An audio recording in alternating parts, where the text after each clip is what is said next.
يومكم جميل يا احلى متابعين في الدنيا. النهارده جايه بقدم لكم وصفه جميله جدا جدا وبيحبوها الصغيرين والكبار، وسهله جدا وكمان حلوه للتسليه في الصيف لو قاعدين بنسمع موفي، قاعدين بنقضي وقت مع بعض، في الصيف دوا. كمان الاطفال بيعشقوه جدا وبيحبوه. معانا النهارده الفشار بالكراميل. هنعمله بخطوات بسيطة جدا جدا، ويعني مفيش اسهل من كده. مش هتاخد معاكي 10 دقايق وهتكوني عملتيه، وهيبقى طعمه تحفة وصحي، وحاجة كمان متوفرة جدا في البيت بامكانيات بسيطة.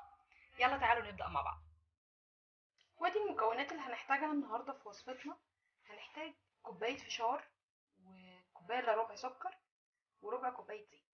طبعا السكر والزيت بيكون غالبا حسب الرغبة، لان فيه ناس بتحب تحس بطعم الزيت في الفشار بتزود حبة، وفي ناس بتحب الكراميل مسكر اكتر فبتزود حبه.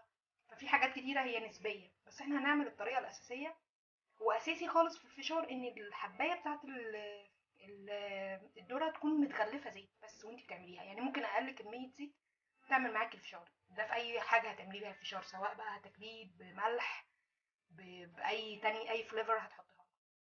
فيلا نبدا مع بعض ونشوف هنعمل ايه.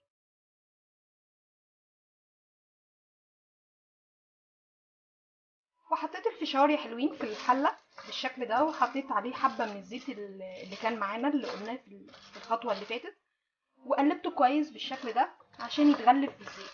طبعا انا بحطه على نار عالية في الاول، وبعد كده ببدأ اهدي واسيب الفشار يطقطق مع نفسه في الحلة. اهم ملحوظة بقولها انك انتي لما تيجي تغطي الفشار خلي الغطا موارب، يعني الغطا يبقى ايه، مش مقفول بشكل نهائي كده، على اساس ان الفشار ما يخرجش من الحله لما يطقطق، وفي نفس الوقت كل الابخره اللي موجوده جوه الفشار يعني والرطوبه اللي جوه الفشار تطلع في الهواء، عشان الفشار ما يبقاش مليان رطوبه ويلزق ويبقى طعمه مش حلو، يعني يجلد بعد شويه. هسيبه يطقطق على نار هاديه وهرجع لكم. بعد كده بحط السكر بتاعي